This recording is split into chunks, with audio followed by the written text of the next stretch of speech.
Parametri, torej učinki ultrafiltracije, so pričakovani, pravi predstavnik izvajalca.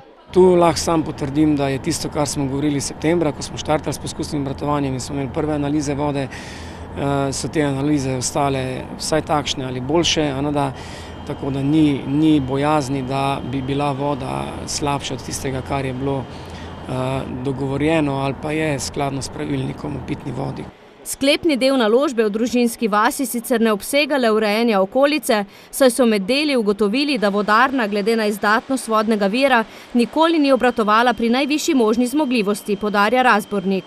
Zato se bodo zdaj vgradili dodatni zadrževalni oziroma vmesni rezervoarji, to sta 2 rezervoarja, 100 kubična, ki bosta zagotovila, da bo lahko vodarna, obratovala na inštalirani moči. Mi za, funkcioniranje in zagotavljanje dovolj velikih količin oziroma zadostnih količin pitne vode potrebujemo, da smo res na varni strani. Nekje, če upoštevamo vse vodne vire na našem območju, na jezeru tam 140 do 160 litrov na sekundo.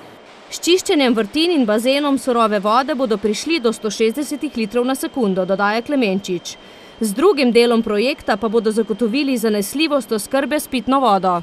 Mi vemo, da s novimi vodohrani potem nekako imamo te zaloge vode, da tudi v primeru posameznega izpada lahko skoraj en dan domeščamo te izpade, ki so na črpališčih za to zalogo v vodohranih.